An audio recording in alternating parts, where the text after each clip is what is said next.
Ya, saya ulang sekali lagi, selamat malam, Bapak Ibu yang dikasih oleh Tuhan Yesus. Sungguh kita mengucap syukur kalau kita boleh berjumpa secara Zoom untuk mempelajari firman Tuhan dan untuk kita boleh membangun kerohanian kita. Bapak Ibu yang terkasih, saya akan share screen untuk materi kita pada malam hari ini.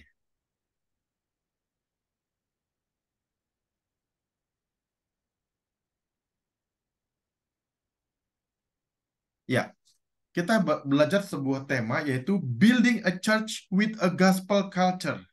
Ya, mari kita buka firman Tuhan, Bapak Ibu, di dalam Lukas pasal ke-24 ayat 13 sampai 35.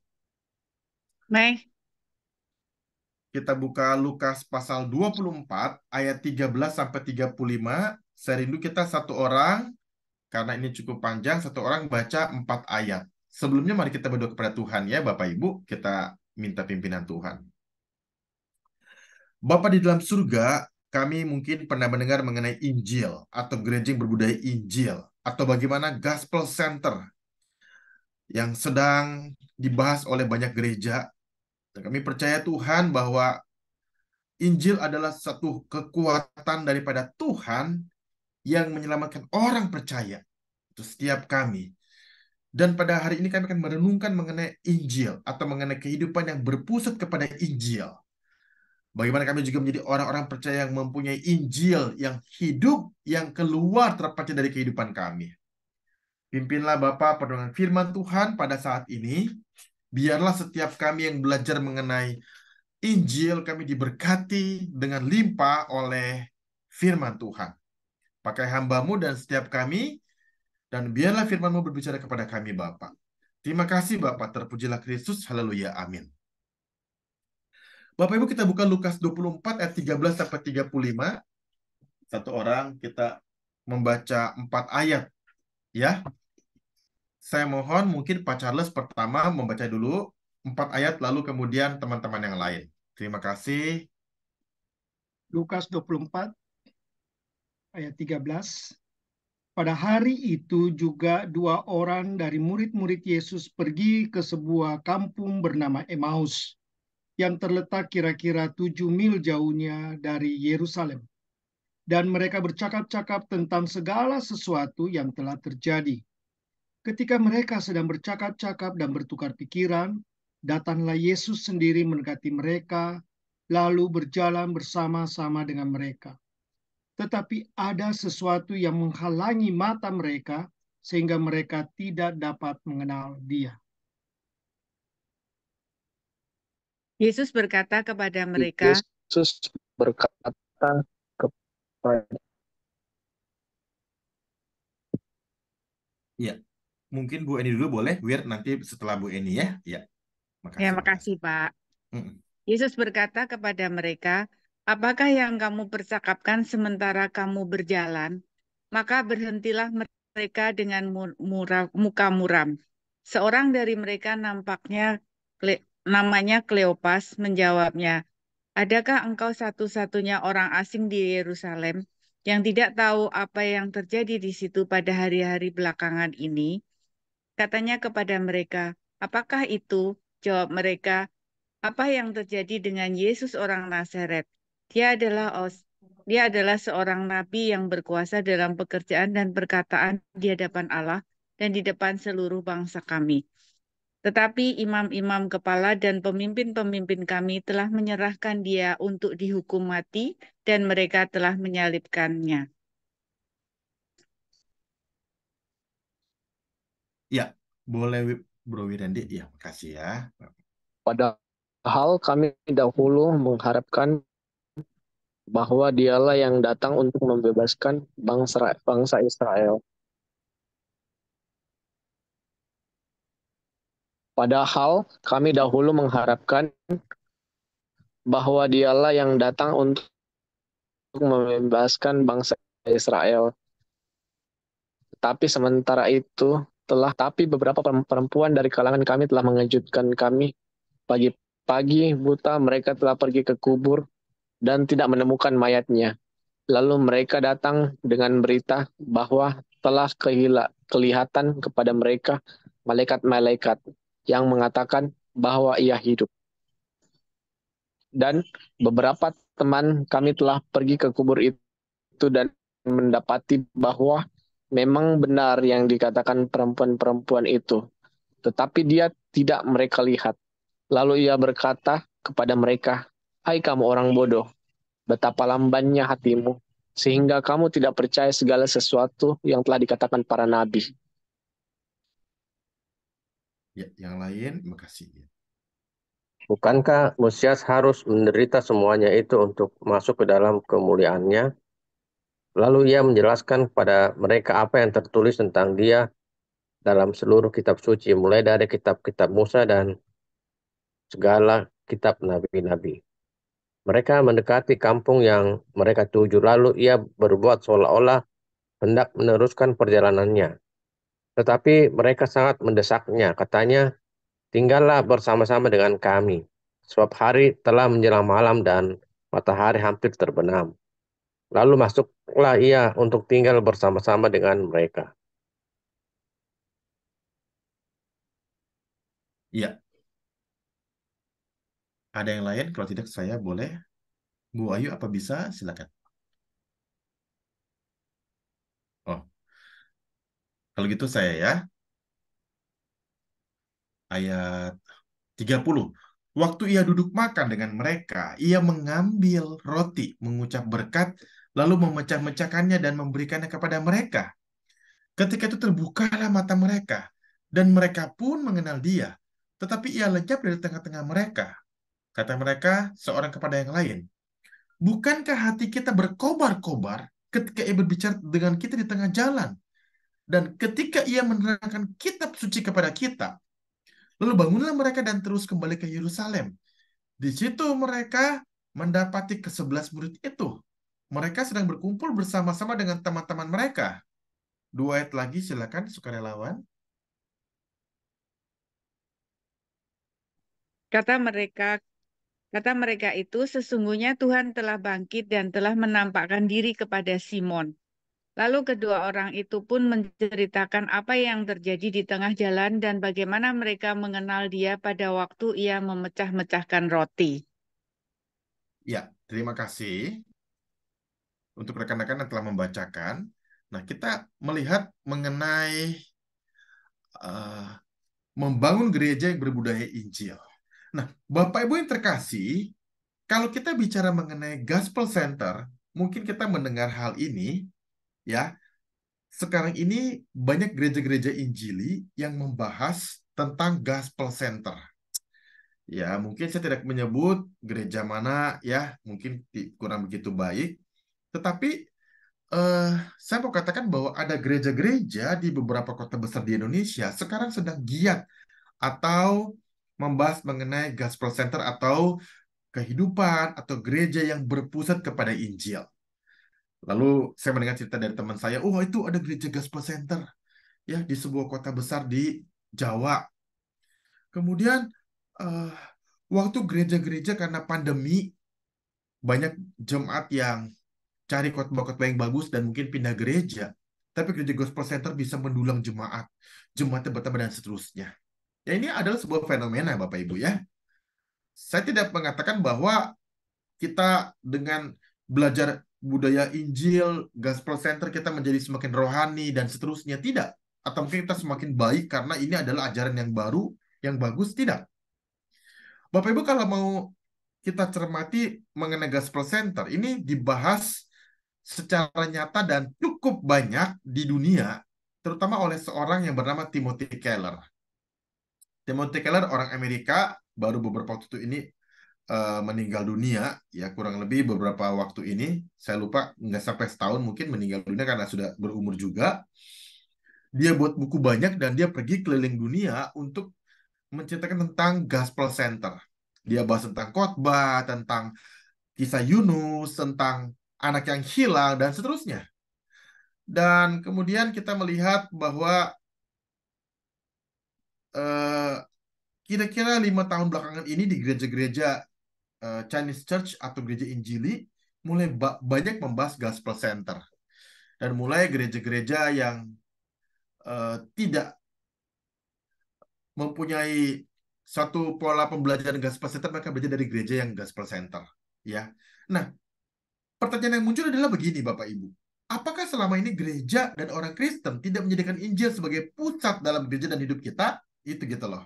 Jadi waktu kita bilang, ayo kita kembali kepada Injil. Apakah Injil itu nggak menjadi pusat dalam gereja kita?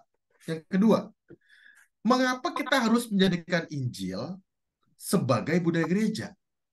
Nah, kalau kita belajar mengenai gospel center atau gereja atau hidup yang berpusat pada Injil, kita tanya begini dong. Kenapa harus Injil? Dan memang ada apa yang menarik dari Injil? Ketiga, kalau Injil itu bagus untuk dipelajari, apakah ada program tertentu? Atau apakah ada kurikulum tertentu yang harus diikuti? Begitu ya. Itu pertanyaan kita mengenai pertanyaan pembuka mengenai gospel center. Oke, kita masuk Bapak Ibu ya. Nah, jadi kalau mau belajar secara singkat, Gospel Center Church atau gereja yang berpusat pada Injil adalah sebuah gereja yang menjadikan Injil sebagai pusatnya. Injil ini pusat. Lalu banyak orang Kristen merasa sudah mengerti apa itu Injil, tetapi pada kenyataannya mereka belum mengerti apa itu Injil. Nah, jadi ini adalah kalimat pembuka saya mengenai Injil. Ya. Nah, Bapak Ibu terkasih, seringkali kita mendengar, ayo gereja kembali kepada Injil. Ini jadi slogan, terpampang di dinding gereja, dalam pengajaran dibahas, oh ini Injil ini penting, dalam khotbah, pelayanan, teologi. Nah, tetapi apakah kita sudah kembali kepada Injil? Dan seperti apa Injil itu? Nah, kita melihat dari cerita tadi ya, mengenai perjalanan di Emmaus. Ya, Bapak Ibu kembali kita lihat. Nah, kalau Bapak Ibu lihat ayat tadi, ya saya akan menjelaskan secara singkat perjalanan Tuhan Yesus. Kisah mengenai Tuhan Yesus itu sudah mati di kayu salib. Hari ketika dia bangkit. Nah, setelah dia bangkit, dia menampakkan diri kepada banyak murid dan banyak orang 40 hari sebelum naik ke surga. Nah, perhatikan cerita di jalan di Emmaus, ya. Bapak Ibu lihat dua dari murid-murid Yesus ini pergi ke sebuah kampung bernama Emmaus, 7 mil dari Yerusalem. Kalau sekarang naik motor kira-kira 10 km ya, 7 mil itu 10 kilo lebih. Nggak jauh naik motor. Paling berapa menit begitu ya. Kurang lebih, benar nggak? Nah, tapi waktu dulu cukup jauh. 10 kilo itu jalannya jauh. Nah, waktu itu mereka jalan-jalan bersama-sama ke Emmaus ini. Waktu mereka jalan, ada seorang pria bersama dengan mereka. Ya, Bapak Ibu bisa lihat. Ngobrol nih. Ngobrol sama mereka. Padahal pria itu Tuhan Yesus. Nah, kalau Bapak Ibu perhatikan, itu mereka ngomong nih, si orang-orang murid-murid Yesus ini ngomong begitu loh kepada orang yang mereka nggak kenal. Padahal itu Yesus. Dia bilang, kamu lihat, bro, begitu mungkin begitu ya. Murid ini bersama satu pria yang mereka anggap nggak kenal ini. Bro, tahu nggak bro? Ada cerita loh waktu-waktu ini loh. Cerita apa? Ini nih, Yesus orang Nazaret nih. Dia orang hebat pemimpin kami, tapi dia mati loh di kayu salib. Padahal kami anggap dia ini bisa membebaskan orang Israel dari perbudakan. Tapi dia mati, gimana? Lalu waktu mereka ngobrol ini, mereka kira sadar, oh itu Yesus, begitu kan? Nah, kemudian Yesus menghilang. Begitu kan? Kalau kita pelajari. Nah, apa yang Yesus ceritakan kepada mereka? Kalau kita tadi baca ayat ke-32, mereka ngomong satu orang dengan yang lain, bukankah hati kita berkobar-kobar ketika ia berbicara dengan kita di tengah jalan? Ketika ia mendengar kitab suci kepada kita. Nah, Bapak, kitab suci ini maksudnya adalah kebenaran, Injil, pengajaran mengenai kerajaan Allah. Pembelajaran yang membawa mereka mengetahui ya, Tuhan adalah juru selamat. Ini yang dibahas gitu loh. Nah, jadi sesungguhnya yang dibahas oleh Yesus kepada mereka adalah Injil, Bapak Ibu. Bagaimana manusia berdosa, bagaimana manusia butuh keselamatan, bagaimana Tuhan Yesus telah mati di kayu salib menebus manusia, dan kalau kita percaya kita diselamatkan. Itulah Injil. Nah, Bapak Ibu, minta satu orang bacakan ayat di slide kita, silakan. Roma 1 ayat 16a, sebab aku mempunyai keyakinan yang kokoh di dalam Injil, karena Injil adalah kekuatan Allah yang menyelamatkan setiap orang yang percaya. Terima kasih. Nah, Bapak Ibu, apa itu Injil? Alkitab berkata, sebab aku mempunyai keyakinan yang kokoh di dalam Injil. Karena Injil adalah kekuatan Allah yang menyelamatkan setiap orang percaya. Jadi Injil ini adalah harus jadi fokus hidup kita. Fokus gereja kita. Kenapa? Paulus berkata, Injil adalah kekuatan Allah. Kekuatan yang sanggup menyelamatkan Bapak Ibu. Luar biasa ya Injil itu ya. Hanya Injil yang sanggup menyelamatkan kita. Ya. Nah, Bapak Ibu, apa itu Injil? Ya, Sensen Jaya, seorang pengajar Gospel Center, mengatakan ada 6 hal. Injil bukan hanya menghadirkan kuasa Allah, tetapi kuasa Allah itu sendiri. Ini tadi kekuatan Allah ya, kuasa Allah. Kedua, Injil bukan hanya menyalurkan berkat Allah, tetapi berkat Allah itu sendiri. Tadi bilang kuasa Allah, Injil adalah kuasa Allah. Dia salurkan berkat Allah, tapi dia juga berkat Allah. Ketiga, Injil bukan hanya menampakkan kemuliaan Allah, tapi dia sendiri kemuliaan Allah. Keempat, Injil bukan hanya membawa kehidupan baru, tapi hidup Allah itu sendiri diberikan melalui Injil. Kelima, Injil bukan hanya untuk orang belum Kristen atau baru percaya, tapi untuk semua orang Kristen itu perlu Injil. Semua orang Kristen yang terus bertumbuh dalam iman dan kerohanian setelah percaya. Jadi jangan kita pikir bahwa, oh Injil itu kekuatan Allah buat orang yang belum percaya. Kalau sudah percaya ya sudah, ikut Tuhan saja. Enggak. Kita pun masih perlu Injil walaupun kita orang percaya.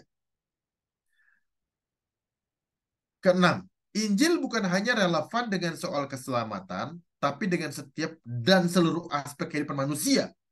Mulai dari soal integritas sampai soal menikah. Dan 1001 aspek lainnya. Nah, jadi Bapak Ibu, Injil bukan hanya bicara mengenai keselamatan, tapi segala macam pola pikir kita, cara kita bertindak, bagaimana kita beretika, cara kita memandang manusia, kita butuh Injil dalam segala aspek kehidupan kita. Gitu. Makanya saya setuju dengan kalimat Sensen Jaya berikutnya adalah bahwa Injil itu sangat sederhana. Sehingga seorang anak kecil bisa memahami Injil.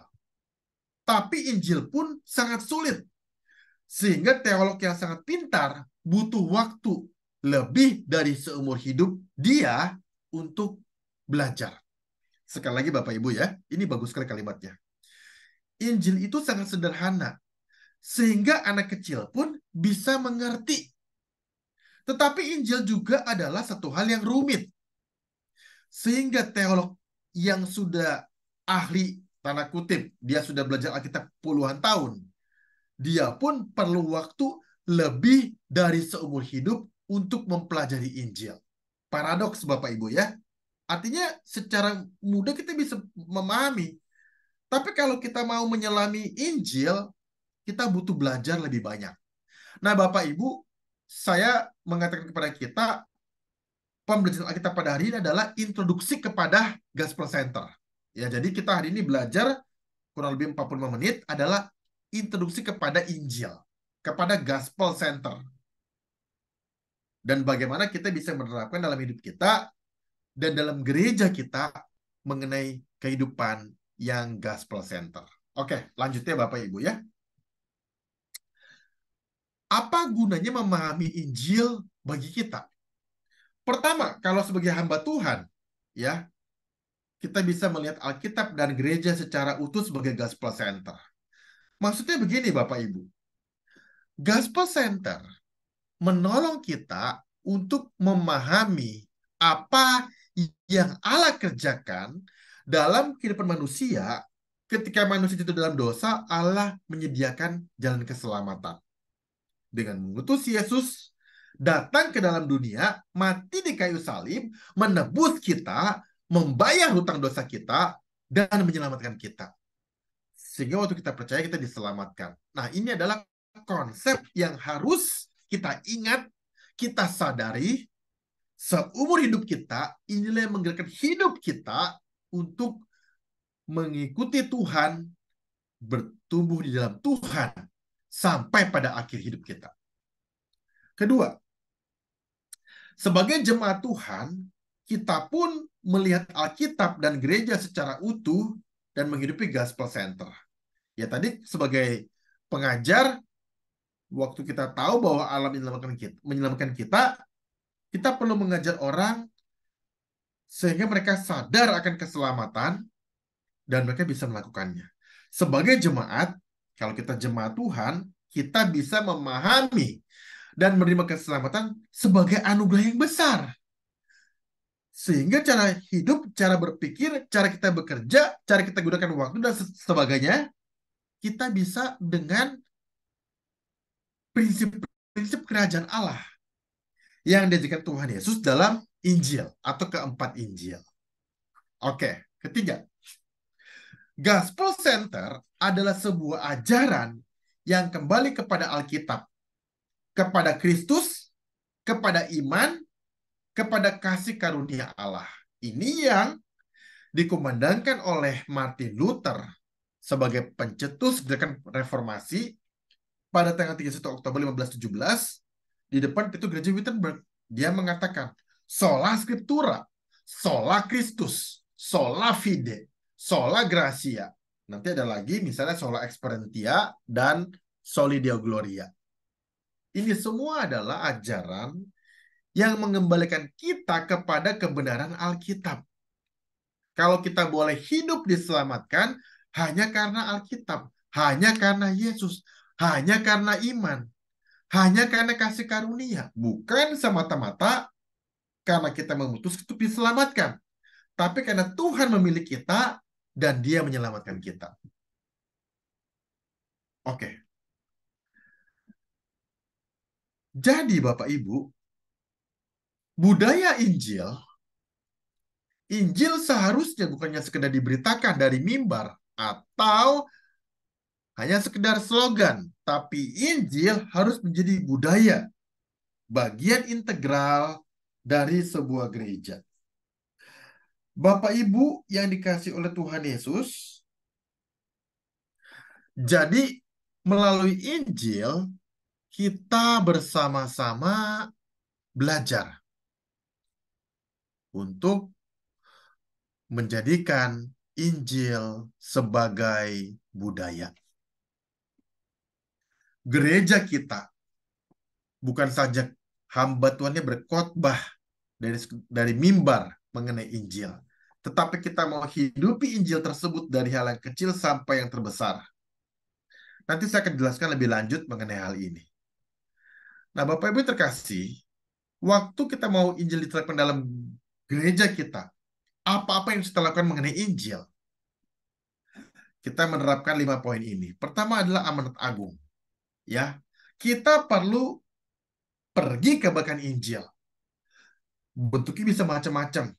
Mendoakan orang yang belum percaya, pergi mengajak orang agar bisa ke gereja mengenal Tuhan,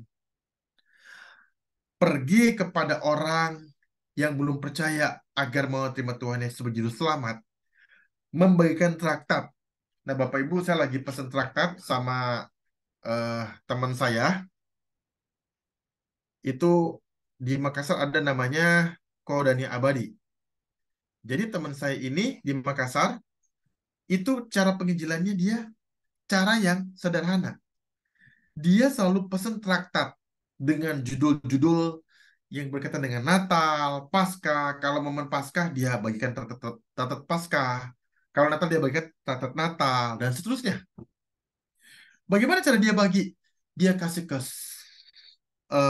tukang beca, sopir angkot, dia kasih ke orang di jalan-jalan.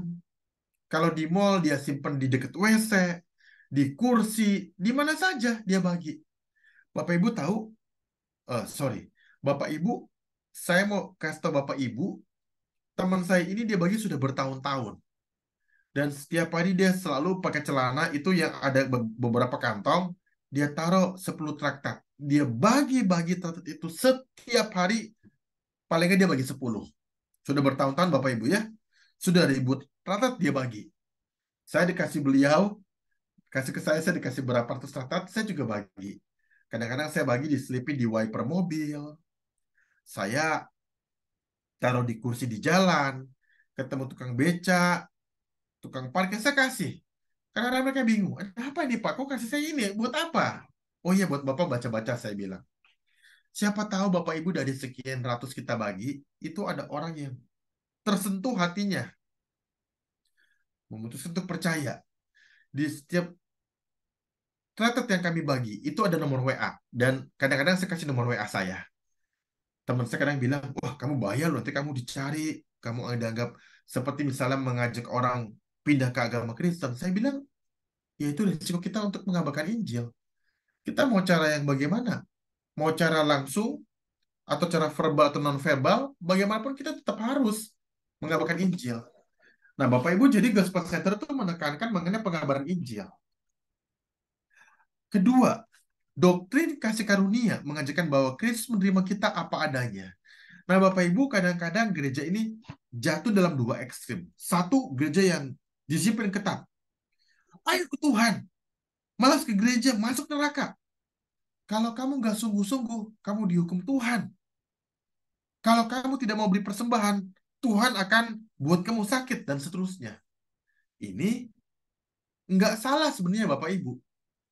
Allah tegas nggak? Tegas. Allah hukum kalau manusia berbuat dosa. Tuhan hukum.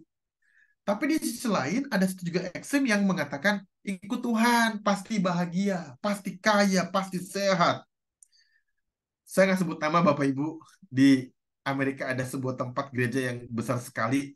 Dia, ya mungkin saya nggak sebutin Bapak Ibu ya, karena juga kurang etis. Jadi pendeta ini selalu, khotbahnya itu selalu nggak pernah cerita dosa, penghakiman, neraka, nggak pernah.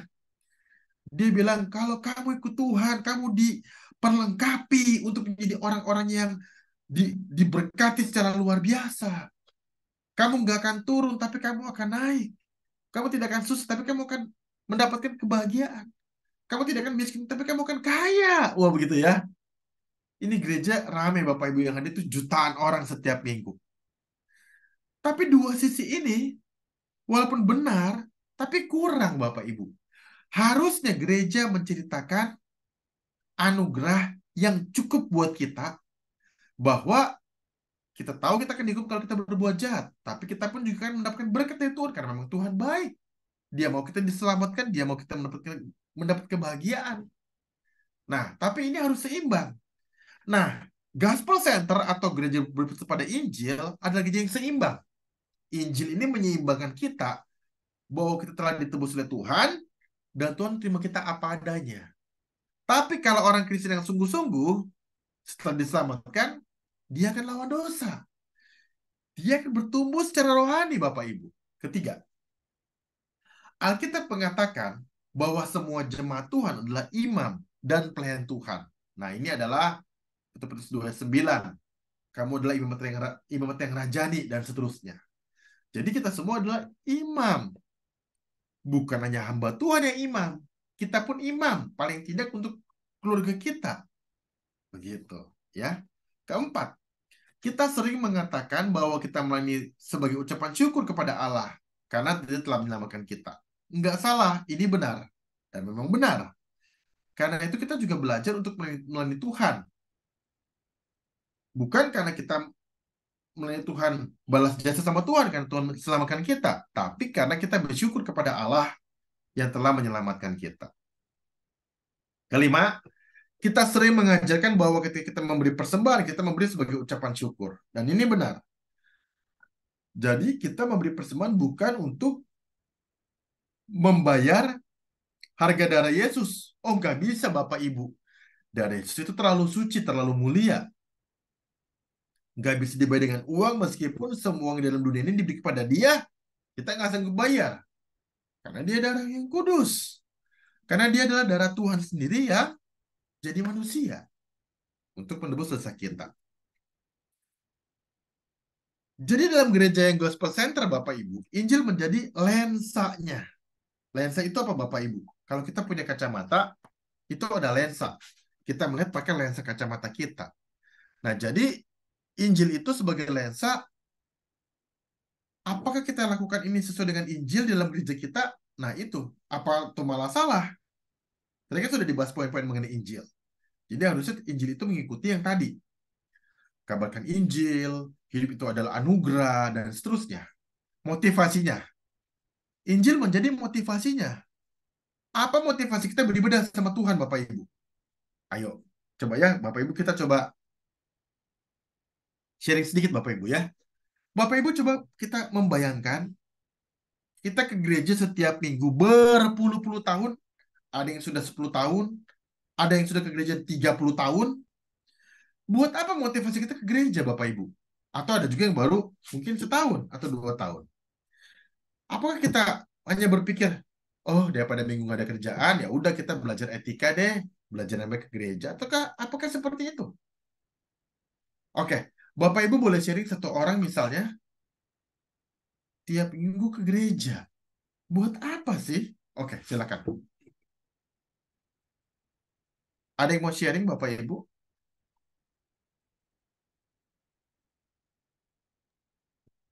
Ya, Pak Anton.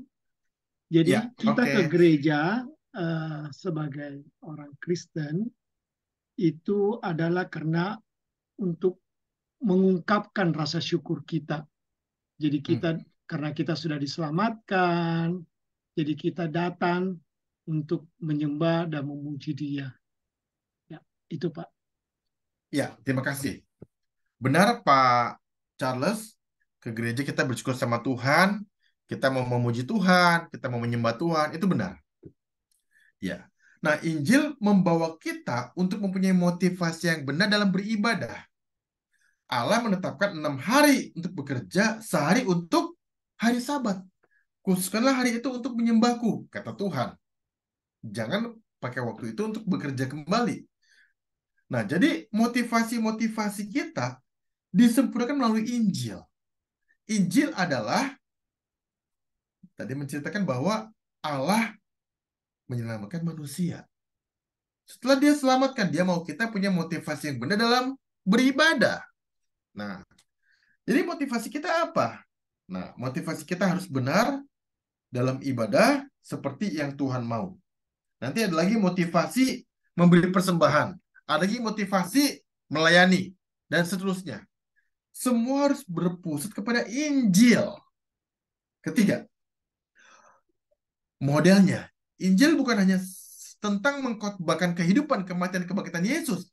Tapi kita pun dimampukan untuk menghidupi pola Injil dalam seluruh aspek kehidupan kita setiap harinya. Jadi Injil ini adalah tentang kita menghidupi pola-pola Injil. Kekuatannya. Seperti yang sudah kita pelajari tadi, Injil ada kekuatan Allah yang menyelamatkan orang percaya. Oke, sekarang kita akan belajar kembali penjelasan mengenai Injil. Salah satu hal yang dipelajari yang cukup penting daripada kehidupan gereja yang berpusat pada Injil.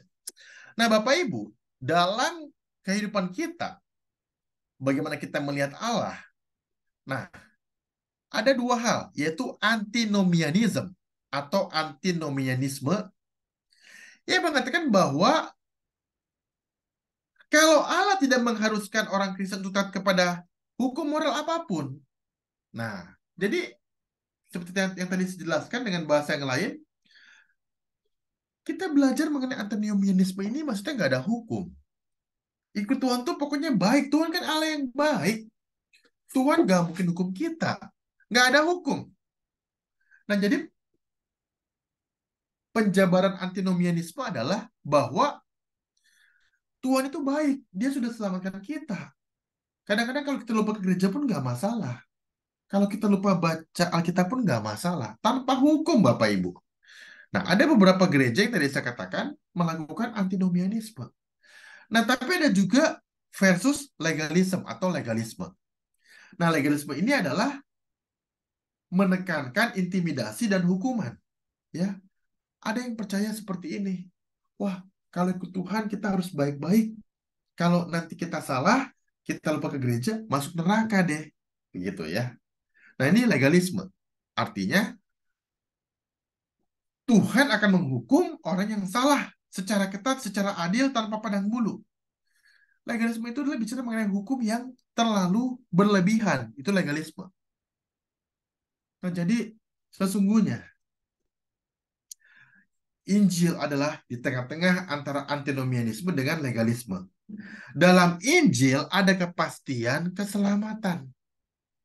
Meskipun kita berbuat salah, tetapi Injil pun menjaga kita untuk hidup sesuai dengan yang Tuhan Yesus mau. Sehingga kita pun akan menjalani hukum-hukum Allah karena kita, sekali lagi, karena kita telah diberi keselamatan oleh Tuhan. Maka tadi kata Pak Charles, kita mensyukuri keselamatan itu dengan apa? Dengan jadi orang Kristen yang baik. Dengan jadi orang Kristen yang melayani. Value. Nah, jadi gereja yang berbudaya Injil, gereja itu akan mempunyai value atau nilai-nilai kerajaan Allah, nilai-nilai anugerah Tuhan, nilai-nilai keselamatan yang Tuhan beri kepada kita. Dari nilai-nilai inilah kita merumuskan cara-cara kita hidup sesuai dengan firman Tuhan, Bapak Ibu. Ya, penting bagi kita untuk mengetahui value tersebut. Minta satu orang bacakan, Bapak Ibu, silakan sukarelawan.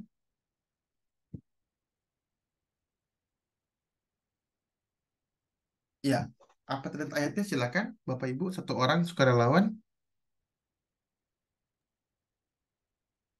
Karena di mana hartamu berada, di situ juga hatimu berada. Iya, terima kasih, Bu Eni.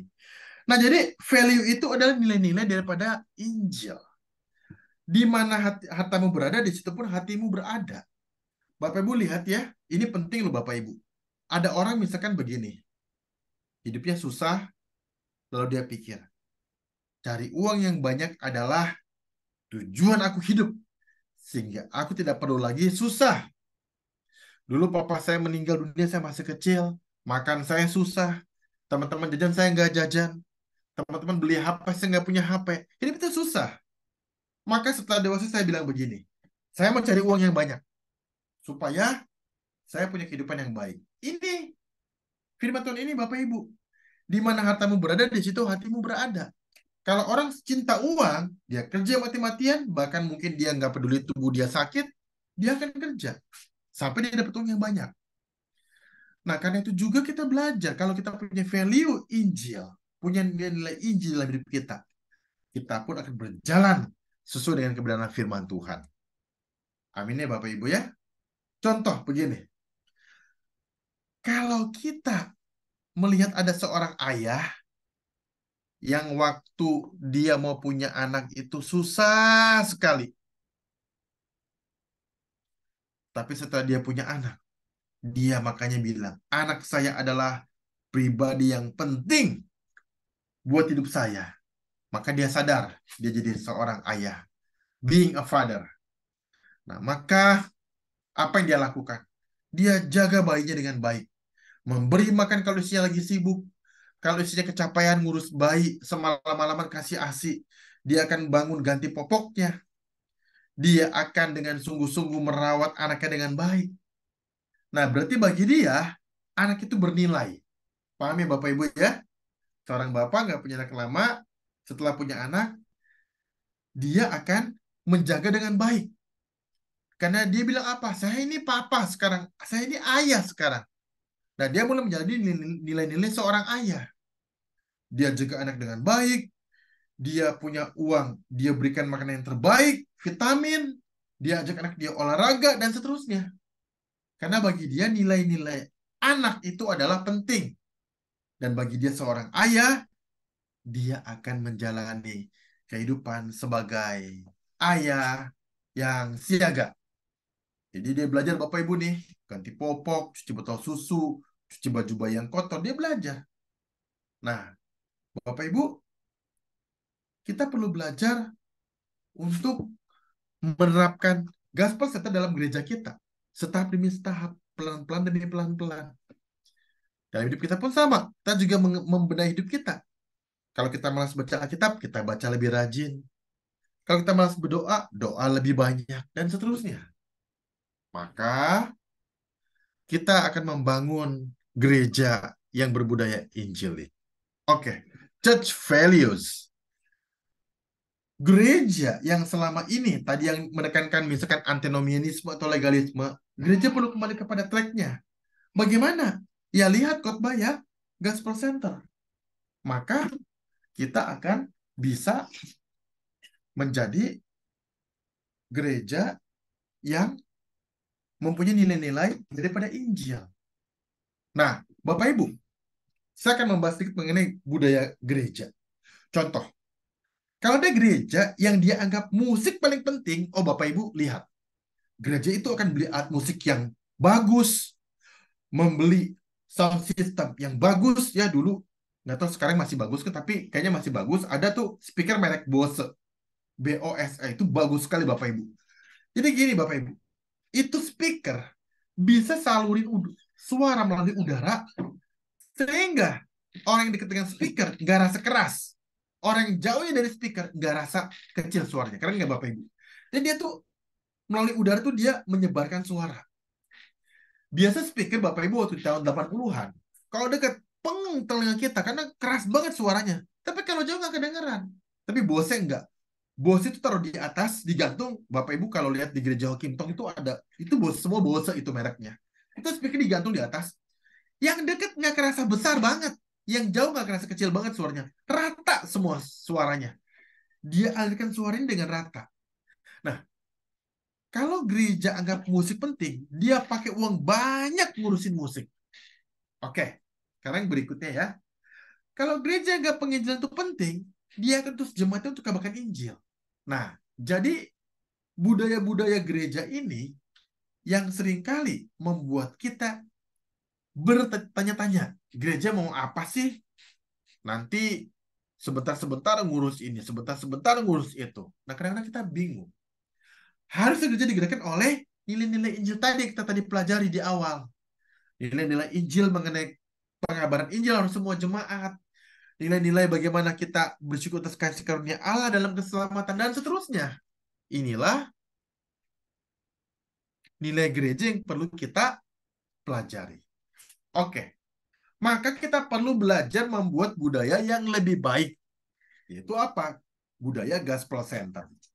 Nah, Bapak Ibu, rumus membuat budaya gereja baru adalah values, nilai-nilai Injil, vision, visi ke depan, kita mau bawa gereja kita kepada Injil, bahasa itu kita membahasakan terus. Contoh, Bapak Ibu kalau kita mau di gereja mau ngajar jemaat, misalkan gini, ayo baca Alkitab. Nggak bisa Bapak Ibu cuma hamba Tuhan khotbah di mimbar. Seperti ada khotbahnya. Ayo jemaat Tuhan, kita baca kitab yang rajin yuk. Terus dikasih tuh. Saya dulu waktu di gereja Perteks Taur, udah lama sekitar tahun 2007, itu ada kertas kecil. Ditulis, Senin, tanggal segini, baca perikop ini. Bagi tuh. Jemaat dibagi. Bapak Ibu tanya, udah bagi di rumah dibaca nggak? Dibaca nggak Bapak Ibu? Kadang ada jemaat yang nggak baca. Kasih selipan Alkitab, nggak bisa. Kita perlu terus membahasakan berulang-ulang. Nggak bisa cuma kita bilang, ayo kita baca Alkitab. Rajin-rajin. Dikasih list pembacaan Alkitab. Nih, udah dikasih nih kepada semua jemaat. Nggak bisa. Itu dibahasakan berulang-ulang. Berkali-kali. Terus-menerus. Bapak Ibu, saya cerita sedikit ya Bapak Ibu ya.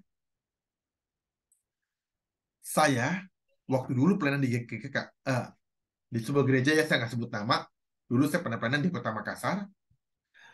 Di situ saya mengkomunikasikan penginjilan Bapak Ibu. Jadi saya bilang gini, ayo penginjilan. Saya punya 2 orang Bapak Ibu rekan, yang saya pergi kemana saja mereka temani. Perjanjian. Saya tuh bisa besuk Bapak Ibu, pembesukan tuh ya, saya bisa besuk 2 jam sama si A, saya pulang ganti baju, besuk lagi dengan si B, 2 jam lagi, 4 jam. Jadi saya tuh bilang sama mereka, kita perlu penginjilan. Jemaat lama tidak hadir, ayo kita besuk. Jemaat, saudara-saudara jemaat yang belum percaya, kita besuk mereka, ajak mereka ke gereja. Besuk tuh Bapak Ibu tuh. Berapa lama saya besuk? 5 tahun Bapak Ibu. Baru itu tuh jadi budaya Bapak Ibu. Wah, baru kita mendoakan misi, kita ajakin jemaat, gereja bertumbuh, jemaat lama tak hadir mulai hadir, orang percaya, orang yang belum percaya mulai percaya. Bapak Ibu, saya sedang studi di Makassar, Bapak Ibu. Setahun sekali saya ke Makassar. Waktu saya ke Makassar, terakhir, ya awal tahun 2023, jemaat saya bilang gini sama saya, Ko Anton, ada apa, Ci? Orang-orang yang Ko Anton besuk dulu waktu pelayanan 2 tahun yang lalu, Ko Anton besuk si A, si B, si C, udah mulai ke gereja Ko Anton. Buah-buahnya ada yang Ko Anton tabur sama teman-teman, kita menuai, Ko Anton. Saya bilang apa Bapak Ibu? Puji Tuhan. Kembali kepada pembelajaran Gospel Center. Jadi values, nilai, visi yang kita mau capai dibahasakan berulang-ulang. Di bawahnya disempurnakan dengan apa? Dengan waktu. Kita ajak jemaat menginjili. Lama-lama jemaat terbiasa menginjili Bapak Ibu. Lalu mereka anggap ini budaya Injil yang perlu. Memang tadi kita juga bahas di awal. Bahwa budaya Injil salah satunya adalah mengabarkan Injil. Membawa orang yang belum percaya kepada Tuhan Yesus. Diuji oleh waktu. Maka melalui waktu akan budaya gereja ini mengenai gospel center ini akan semakin lama semakin nyata. Dengan berbagai pengejauhan tahannya tadi ya. Belajar membaca kitab lebih sering, belajar menginjili, belajar beribadah untuk bersyukur pada Tuhan, dan seterusnya. Daripada ajaran Injil. Atau daripada pengajaran Tuhan Yesus melalui Injil. The truth is there is no shortcut. Kebenarannya adalah belajar mengenai Injil, budaya gereja Injil, ya, atau hidup yang berpusat pada Injil, atau gereja yang berpusat pada Injil, nggak bisa jalan pintas Bapak Ibu. Kita perlu belajar. Saya juga mulai belajar dikit-dikit Bapak Ibu. Gospel Center ada dari buku-buku, dari khotbah-khotbah, di YouTube banyak. Bapak Ibu tinggal ketik aja khotbah Gospel Center, muncul Bapak Ibu dari gereja-gereja di Indonesia maupun di berbagai negara. Nah, ini penting kita kembali kepada Injil. Menyajikan budaya yang lebih baik, budaya membaca Alkitab dan penginjilan. Tadi saya sudah sharing Bapak Ibu ya. Kalau kita mau ajak jemaat baca Alkitab, nggak bisa cuma kita kasih, ayo lo baca Alkitab dengan rajin. Kita perlu ngomong sama jemaat itu pas ketemu, omongin lagi. Udah baca Alkitab belum Pak? Oh belum, baca ya. Oke Pak. Ketemu teman kita lagi yang lain yang malas baca Alkitab. Kita ngomong lagi. Bro, sister, kita baca apa nih hari ini? Kamu baca apa? Oh belum.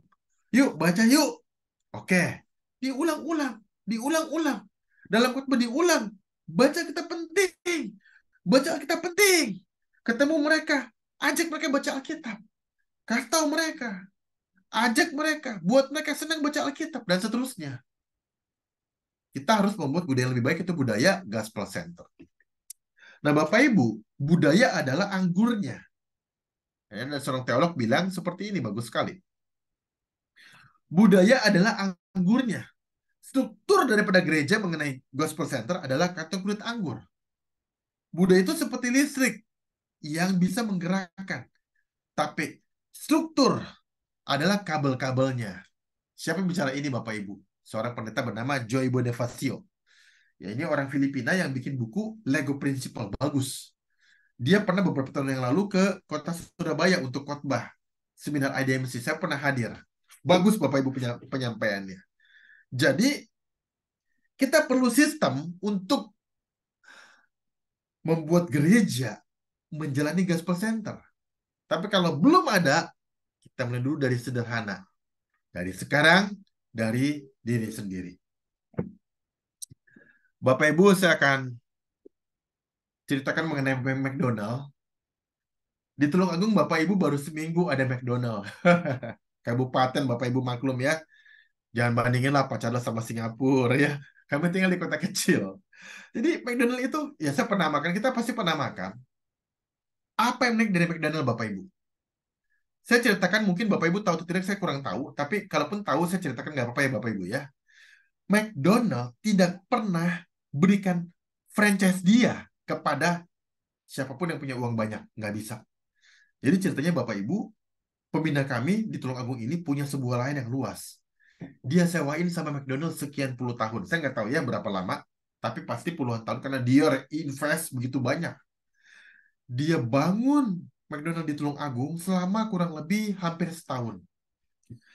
Bapak Ibu menarik adalah mereka punya sistem Bapak Ibu yang bagus. Apa sistemnya? Waktu orang bangun McD, mereka sudah punya tim tukang khusus yang mereka sudah latih. Nggak pernah cari orang lain. Nggak pernah panggil tukang orang lain. Udah punya khusus. Denahnya, tempatnya, bahan bangunannya, cara kerjakannya. Udah pakai cara yang mereka sudah ada SOP-nya. Nah, yang menarik Bapak Ibu, saya dengar tukang bangunan biasa kerja jam berapa? Jam 8, jam 9, beres jam 4 begitu ya Bapak Ibu ya. Mereka enggak. Mereka mulai jam 8, nanti jam 4 sore mereka berhenti. Istirahat 2 jam, sampai jam 6. Jam 6 malam, 6 sore, kerja lagi 4 jam sampai jam 10 malam. Wow. Timnya tuh tim hebat yang bangun McDonald ini di Tulungagung ini tim hebat. Dan saya juga percaya bahwa ini pun dipakai untuk orang yang bangun tim ini lagi. Lalu mereka sudah punya SOP tertentu. McDonald itu pasti 24 jam. Makanannya harus fresh dan seterusnya. Mereka punya sistem Bapak Ibu. Sama dengan gereja budaya Injil. Gereja juga punya sistem dan kita lagi bangun bersama-sama. Mungkin di gereja Bapak Ibu yang kebanyakan mayoritas gereja Injili sedang bangun ini. Mari kita bangunkan hidup berbudaya pada Injil. Oke.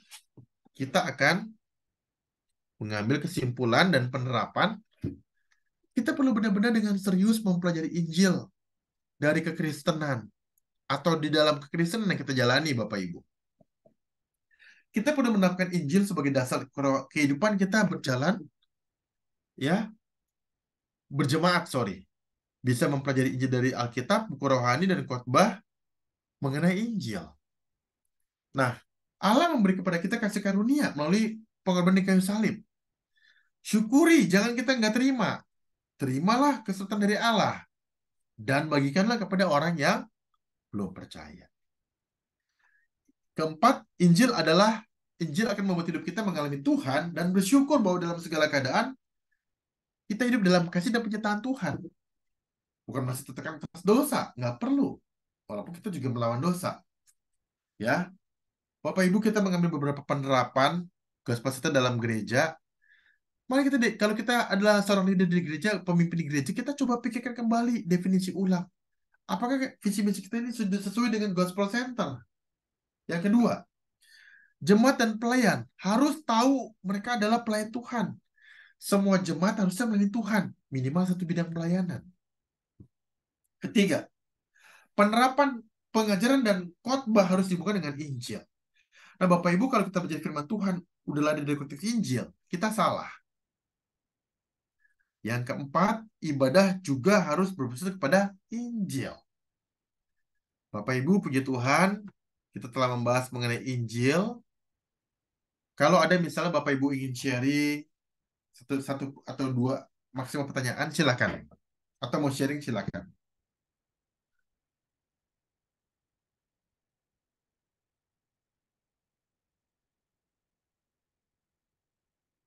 Apakah ada Bapak Ibu? Silakan. Ada yang mau sharing atau bertanya mengenai Gospel Center? Iya. Kalau nggak ada, nggak apa-apa. Mungkin Bapak Ibu beberapa ada yang baru mengenal, belajar, atau ada yang juga sudah. Nah, Bapak Ibu, sekali lagi saya sebelum minta kepada kita pokok doa syafaat dan berdoa sebelum kita tutup PA kita pada malam hari ini, saya ingin mengajak kita untuk kembali memikirkan mengenai hidup kita, Bapak Ibu. Mari kita bersama-sama menghidupi Injil sehingga kita boleh menjadi murid Kristus yang setia kepada Tuhan dan kita menjadi murid-murid Tuhan yang terus memajukan diri kita sampai kepada kedepannya ada kesempurnaan dalam hidup kita, bahwa kita yang ke depan meninggal dunia, kita akan dibawa Tuhan ke surga yang abadi. Dan di sana kita akan bersama-sama hidup bergaul dengan Allah seumur hidup. Marilah kita sungguh-sungguh menghidupi Injil dalam hidup kita, Bapak Ibu, sehingga hidup kita boleh menyenangkan hati Tuhan. Oke, Bapak Ibu, saya akan minta pokok doa dari kita semua. Ya, ya. Yang pertama minta Pak Charles, mau doanya apa? Silakan, kita akan mendoakan. Oh ya, tetap di studi Pak. Masih ada beberapa kuliah dan penulisan proposal tesis. Iya. Jadi untuk studi ya, Pak Charles, kita akan doakan bersama-sama. Ya. Pak Jeffrey, silakan.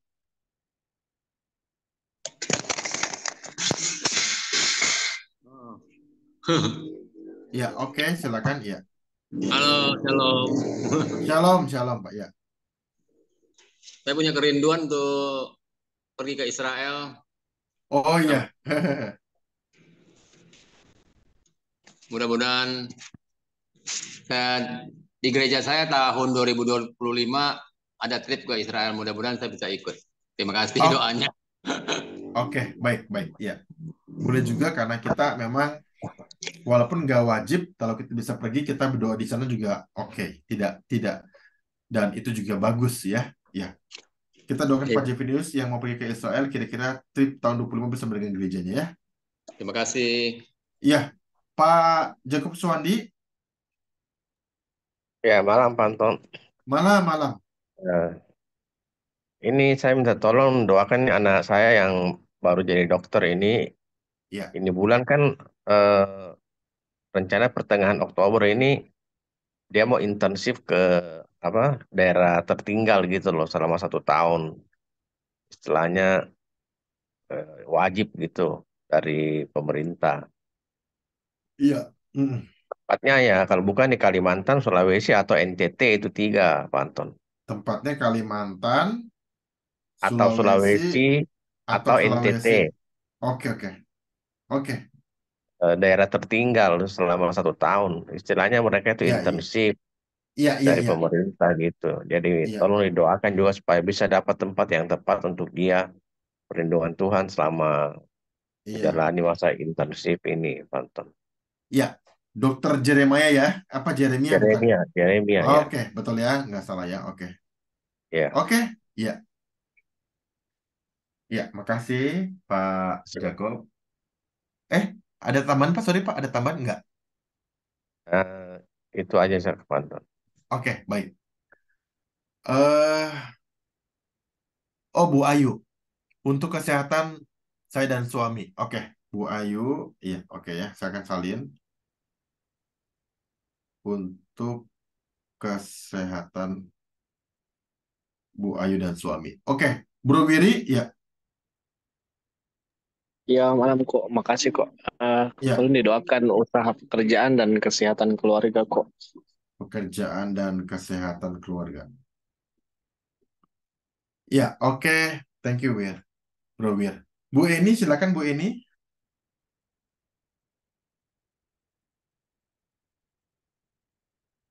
Ada Bu Eni? Ya. Ada Pak. Iya, oke. Silakan Bu.